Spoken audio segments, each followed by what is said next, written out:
¿Cómo están? Muy buenas noches, bienvenidos a Estado de la Nación. Hoy vamos a platicar de algo que ha venido siendo noticia y también discusión en la última semana, y es la ampliación presupuestaria, 14.400 y pico de millones. Y para platicar acerca de esto está con nosotros el presidente justamente de la comisión encargada para esto, que es el diputado Julio Héctor Estrada, a quien le damos la bienvenida, y también al analista Olaf Dierkemat. Lo pronuncié bien. Perfecto. Muy bien, muy bien. Entonces, para conversar acerca de estos temas. Bien, llega la ampliación. ¿Qué oportunidad tiene esa ampliación? Bueno, hay que darle su espacio, ¿sí? Obviamente el Ejecutivo tiene iniciativa de ley, el Ministerio de Finanzas puede proponer, si considera que necesita ajustar el presupuesto de ingresos y egresos, los techos de gasto y los techos de ingresos.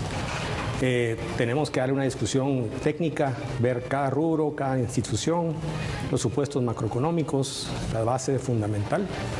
Y ver si están los votos. Al final es un ejercicio político, nuestro ejercicio es técnico, pero político. ¿Qué se siente en el Congreso de la República? Está bien dividido. Por eso, si me preguntan hoy en la mañana, habría dicho que no, si me preguntan en la tarde, habría dicho que sí, o al revés. Hay corrientes que piensan que hay gasto que les interesa, que tienen algún interés en cumplir, hay obligaciones del Estado.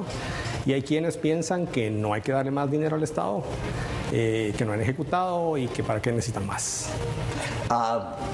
Hay una divergencia enorme, y para aclarar, ¿esta entró como una ampliación presupuestaria o como un reajuste presupuestario? Que pareciera, digamos, simplemente una diferencia de palabras, pero no lo es. ¿Qué es? Bueno, yo, para serles honesto, yo fui ministro de Finanzas casi 3 años y no sé qué es un reajuste presupuestario. ¿Sí? Esto es una ampliación presupuestaria, a todas luces. El reajuste es cuando no alcanza el dinero, cuando llega, o sea, se está recaudando menos y entonces tienen que venir y bajar el techo para poderlo hacer. Eso es técnicamente el reajuste, se supone. Pues yo creo que he escuchado que el reajuste es el mismo gobierno quitando aquí y sustituyendo espacios y ajustando el presupuesto. Esta es una ampliación del techo presupuestario de ingresos y de gastos, basada en una mayor recaudación, porque el presupuesto del año actual no quedó vigente por una acción de la Corte de Constitucionalidad. Entonces, de verdad, sí existe un tema donde no están asignados los ingresos, que pareciera ser accesorio, pero también es importante resolverlo técnicamente. O sea, uno debería tener un presupuesto ajustado a los ingresos que tiene y también a los gastos y, por lo tanto, al nivel de endeudamiento que quiera tener. Desde el análisis que ustedes han hecho en la UFM, ¿cómo ven estos 14.400 y tantos millones de ampliación? Bueno, hay un par de temas. Creo que es interesante hacer el ejercicio histórico. En los últimos 8, 9 o 10 años hemos tenido un gobierno que ha incrementado su gasto más rápido que el crecimiento económico del país, y en ese sentido lo vemos con malos ojos. Además, porque durante la campaña las voces que escuchábamos era sobre la calidad del gasto, ¿no? Que el problema era la calidad y no la cantidad del gasto. Y ahora tenemos esa discusión sobre una ampliación, es decir, la cantidad del gasto. También las típicas afirmaciones populistas que se hicieron en el momento, que ahora obviamente juegan en contra, como que, por ejemplo, que 40% del gasto público termina en corrupción. Yo creo que públicamente o popularmente es difícil de vender, ¿no? Una ampliación presupuestaria. Y también recordando que con el presupuesto que teníamos hace 8, 9 o 10 años, ahorita con esta ampliación incluida iríamos por un monto casi doble de lo que gastaba el gobierno en aquellos momentos. Y la pregunta que nosotros nos hacemos es, ¿realmente eso se ve reflejado de alguna forma en resultados? Y último punto es el tema de la recaudación, que está creciendo fuertemente. Vi los últimos datos hace poquito, y en los primeros 4 meses de este año estamos recaudando 5% más en ISR, unos 8% más en IVA, si no me equivoco, el 10% en ISO.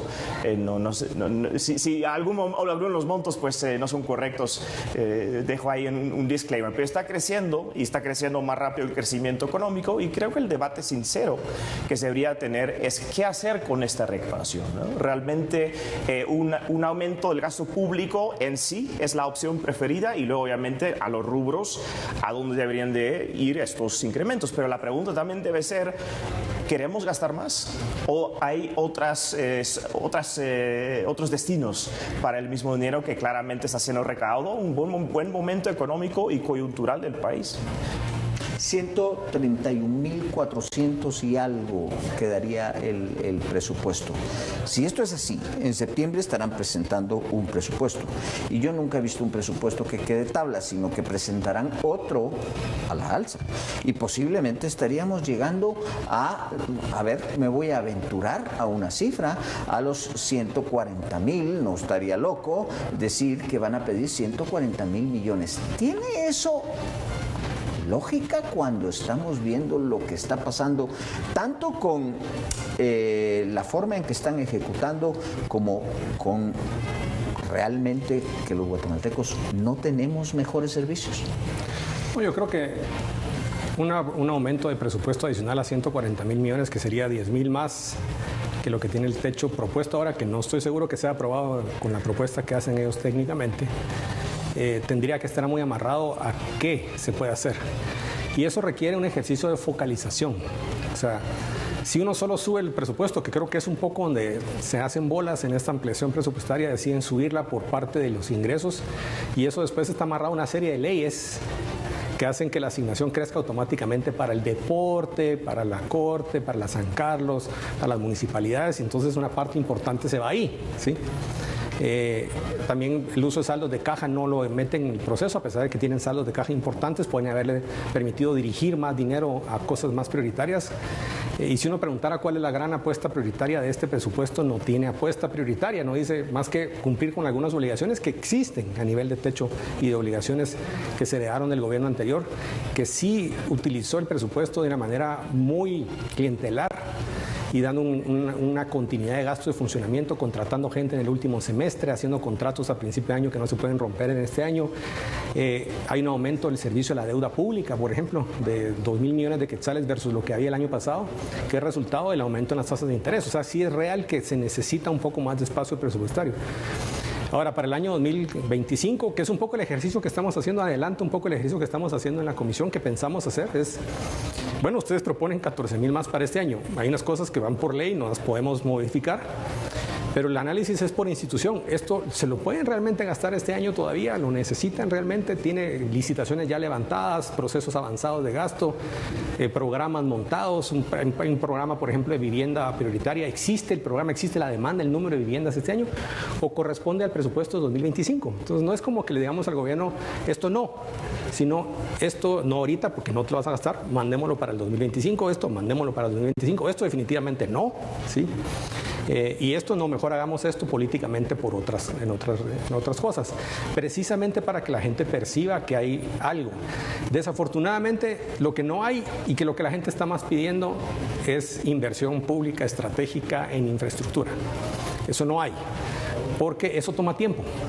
Y lo más triste es que yo no sé si va a haber en el 2025 porque no han avanzado de forma importante con las preinversiones y las preparaciones de proyectos, que solo preparar un proyecto de preinversión toma 4 o 5 meses, luego la ejecución del proyecto de preinversión, los planos y toda la planificación para poder incluirlo en el gasto del año siguiente.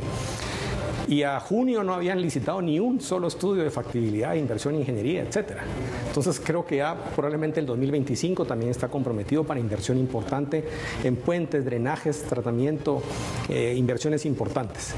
Entonces tendremos ese debate de ver cómo se puede hacer inversión más estratégica y que la gente perciba ese mejor servicio.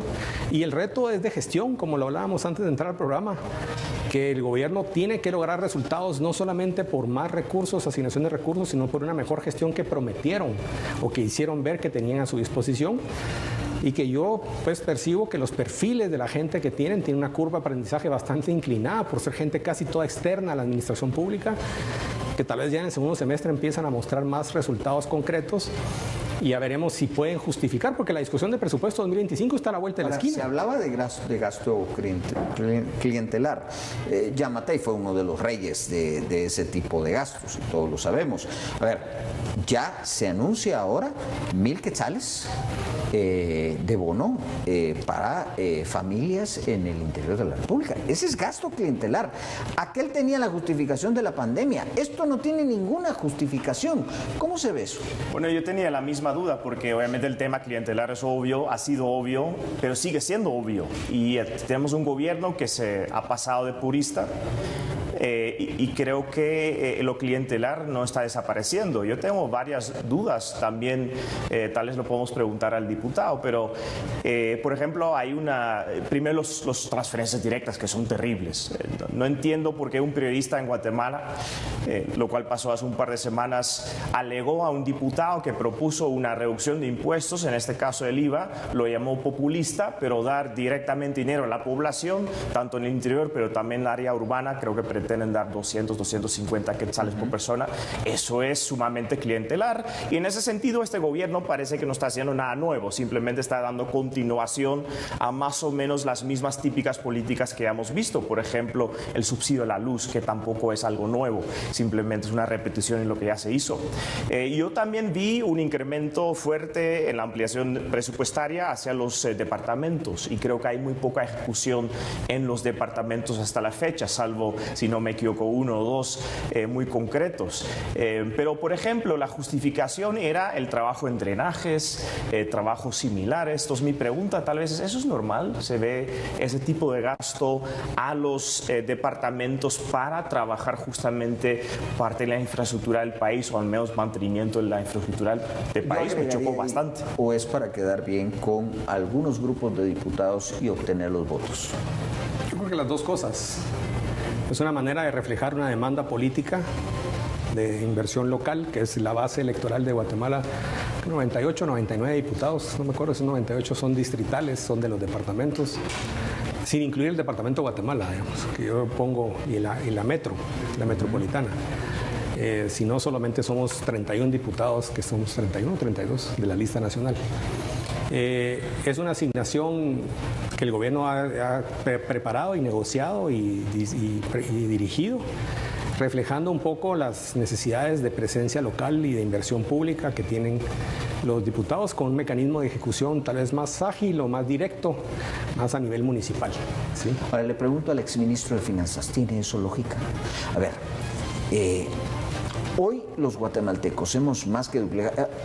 Al principio de los años 2000 teníamos un presupuesto de 30,000 millones de quetzales. Eso fue lo que tuvo Portillo, poco más o menos. Aumentaban 1,000 millones de quetzales. Creo que terminaron algo así como en 32,000. Hoy estamos en 116,700 y algo millones de quetzales. Pero ¿tenemos realmente mejores servicios? ¿Tenemos una mejor educación? ¿Tenemos una mejor salud? O sea, ¿algo nos está retribuyendo o es parte de eso, de las asignaciones, esta ampliación presupuestaria, el 80% va a ser para funcionamiento igual, o para las asignaciones que ya se tienen constitucionales? Entonces...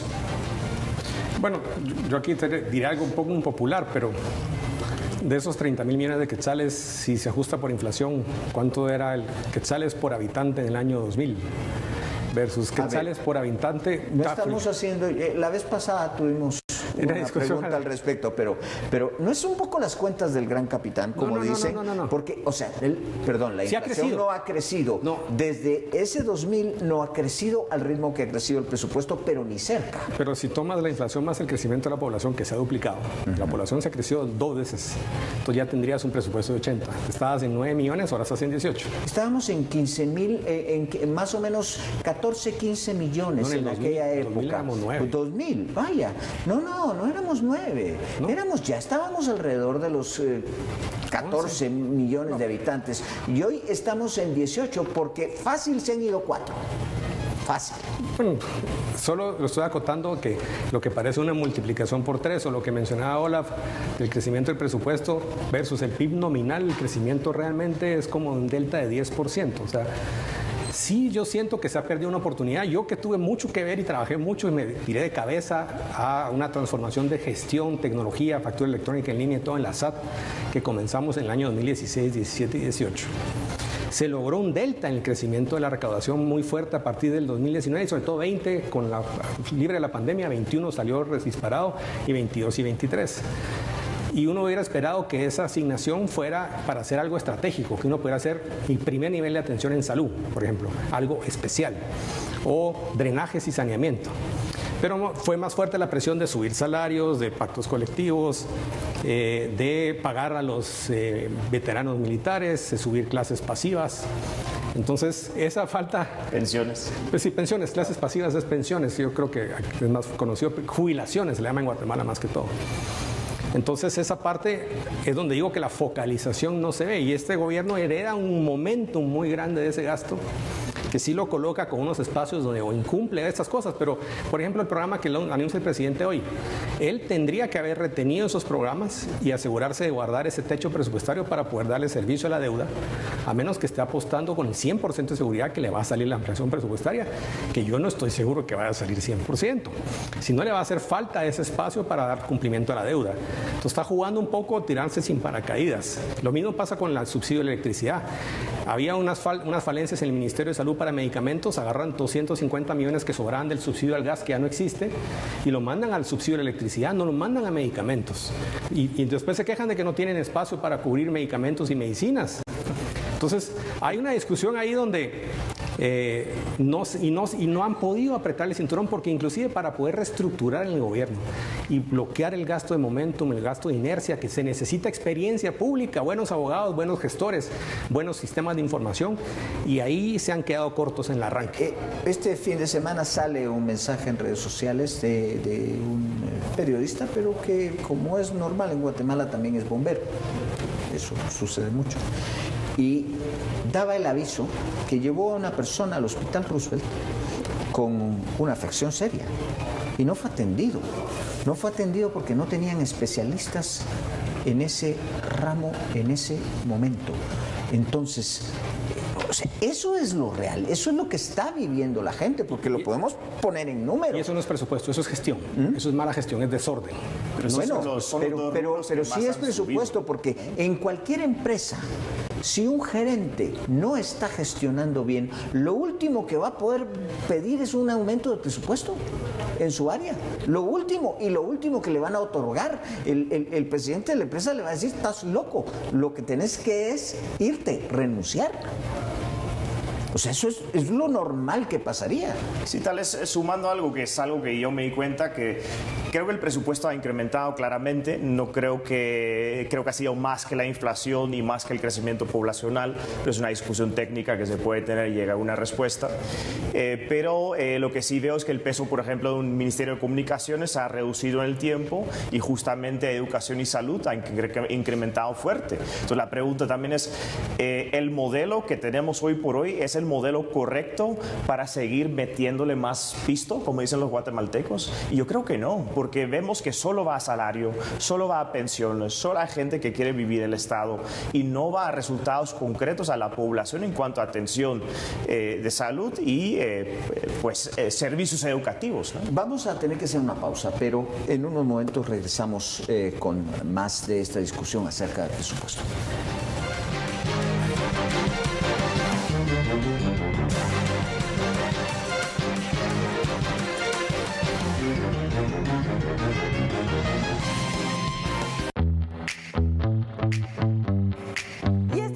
Seguimos hablando de la salud ocular, y no se pierda este miércoles Derrame Ocular a partir de las 11 de la mañana en Médico de Cabecera.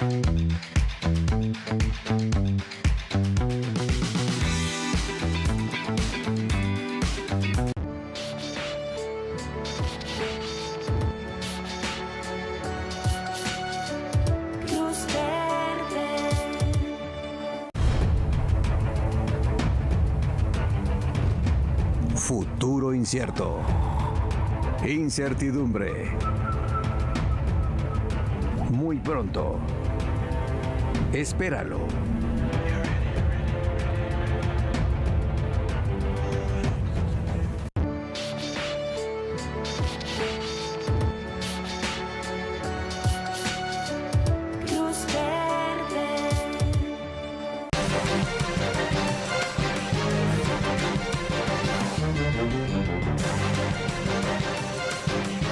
Continuamos esta plática con nuestros invitados, el diputado Julio Héctor Estrada y también con Olaf Dirkmaat acerca de esta ampliación presupuestaria.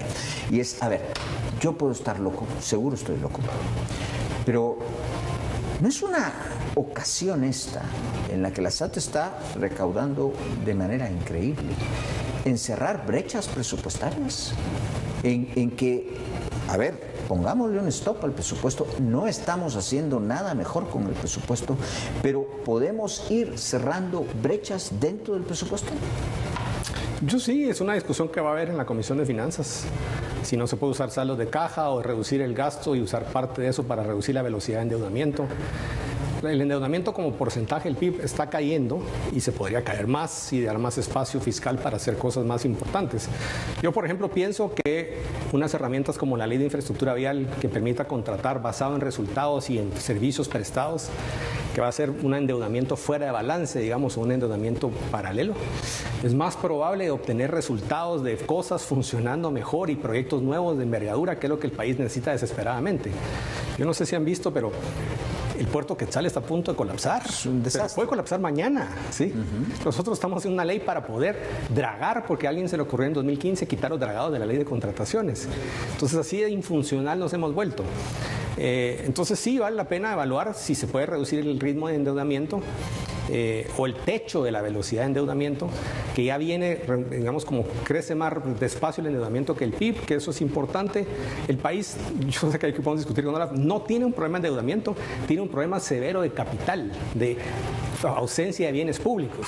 Y sí, lo ideal sería utilizar más presupuesto cuando haya una promesa de más bienes públicos, que es lo que esperaría yo empezar a ver en el presupuesto 2025, algo que vaya dirigido a inversión estratégica en drenaje, saneamiento, hospitales y carreteras, asignaciones a puertos, o sea, cosas que vayan realmente a construir el stock de capital que ya tiene ahorcado a la parte pública y que está resultando en unos aumentos importantes de precios, que Guatemala se ve un país caro, porque el costo logístico de los bienes está aumentando de manera dramática y se está viendo inclusive en estos meses eso que no ha empezado las lluvias. Cuando vemos esto de la obra pública, a ver, tal vez me esté equivocando, pero la última obra de gran envergadura que se hizo en Guatemala, nos tenemos que ir hasta el gobierno de Lucas García con Chixoy. Y Puerto Quetzal. Y Puerto Quetzal y esas cosas. Con todo y el robo que hubo, eso propició crecimiento. A ver, Chixoy nos ha asegurado energía eléctrica por muchísimos años, pero ahora no construimos una carretera nueva, no tenemos una sola carretera nueva. Nuevo en carreteras no tenemos absolutamente nada. Lo que tenemos es reparaciones de carreteras. No tenemos un puerto como tal que verdaderamente no cause esa cola de barcos que están esperando en Puerto Quetzal. Entonces, así las cosas. ¿Tiene sentido esto? Pues no, sí quería agregar un par de cosas sobre infraestructura, pero también sobre la deuda pública. Yo creo que no sería tan mala idea, aunque entiendo que la deuda pública como porcentaje del Producto Interno Bruto se está reduciendo. No lo veo con tan malos ojos pagar deuda o al menos ver si se puede financiar cualquier gasto adicional con la caja acumulada. Por una razón muy sencilla. Cuando logramos mejorar la calificación crediticia del país, terminamos también reduciendo la tasa de interés que paga el Estado sobre su deuda. Y como porcentaje del presupuesto es un porcentaje bastante alto el pago, la deuda y los intereses de la deuda pública. En Estados Unidos creo que en su momento ha estado en 8 o 9% del presupuesto del gobierno, que obviamente es otro país con más gasto público, pero en Guatemala hay un punto donde casi llegamos al 20% del presupuesto que iba, claro, en intereses, pero también parte de amortizaciones de deuda, que, bueno, cosas técnicas ahí. Pero yo creo que no sería tan mala idea, porque cuando cuando mejoramos la calificación, reducimos la tasa de interés que paga el Estado y reducimos también el riesgo país, que es algo que está pasando ahorita en Argentina con Javier Milei. Y eso permite luego que la inversión privada también sea más atractiva en este país. Y entonces propongo que en lugar que el Estado financia obras claves de infraestructura, también puede ser el sector privado. ¿Por qué no tenemos puertos privados? ¿Por qué no tenemos puertos que sean alianzas públicos-privadas de la sombra correcta? Porque hay unas cuantas sombras en ese tipo de proyectos. Pero yo creo que hay una oportunidad para usar capital privado y construir gran parte de la infraestructura clave del país en estos siguientes años. Lo que pasa es que este gobierno, por principio, se ha opuesto durante la campaña contra cualquier tipo de involucramiento privado en la construcción de infraestructura, y creo que ahí está el gran problema. Cuando vemos esta situación que se está dando en el país, en el que no tenemos nada absolutamente nuevo e insistimos en las mismas medidas para tratar de curar lo que sabemos que no se va a curar de esta manera, vuelvo con la pregunta de insistencia. Yo sé que hay un gran dulce ahí para muchos diputados, y es que parte de esa ampliación va a ir al grueso, que va a resultar en los CODEDES y va a resultar dinero en el interior del país, que sabemos exactamente que una enorme cantidad termina en bolsillos de la corrupción. Entonces, ¿por qué no hay voces que se levantan en el Congreso de la República en contra de eso? No, hay voces que están siendo críticas en ese tema. También es una manera de hacer obra departamental y llevar obras y compromisos y representación de parte de los diputados distritales. Entonces yo creo que una parte importante lo está viendo como una oportunidad de cumplir con algunos compromisos electorales también a nivel local. No sé. Lo que más preocupa es la ausencia.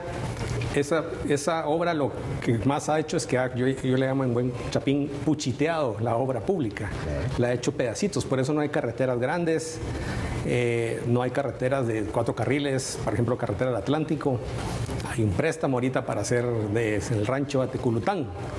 Que más que un préstamo es como un proyecto que lleva un financiamiento amarrado y un programa de inversión.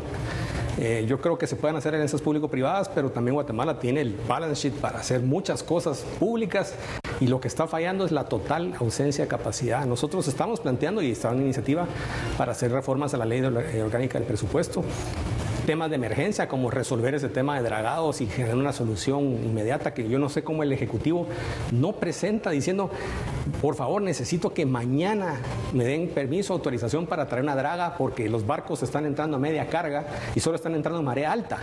Y nadie sale diciendo, aquí esto está a punto de colapsar y eso nos va a costar el 25% de la energía eléctrica. Yo tengo la respuesta a eso. No gana votos. De la misma manera, para los alcaldes, invertir en algo que no sea una cancha de fútbol o una de básquetbol o cosas como ese tipo de proyectos en el interior, pues está prioritario sobre el asunto de las plantas de tratamiento, que estamos haciendo una cloaca de nuestros ríos y lagos.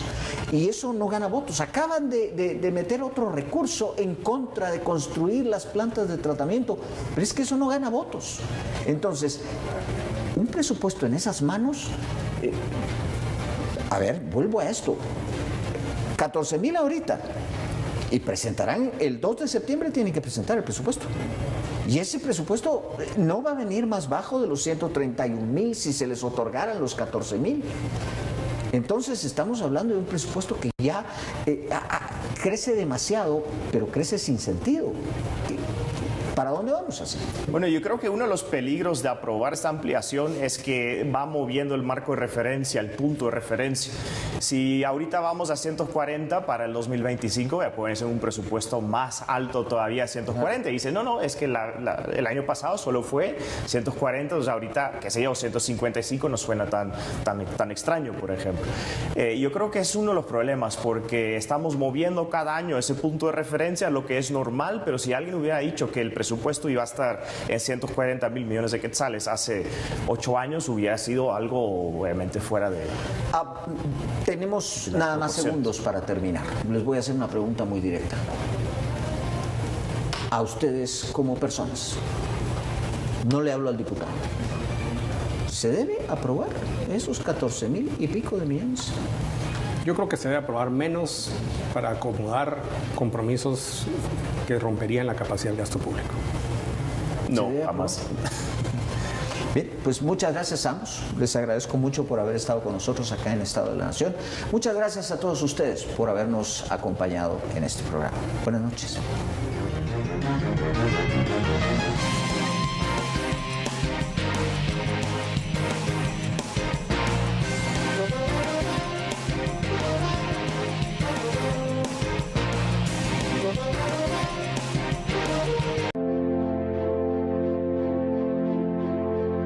Los contenidos y opiniones del siguiente programa son responsabilidad de quien los emite y son ajenos a TV Azteca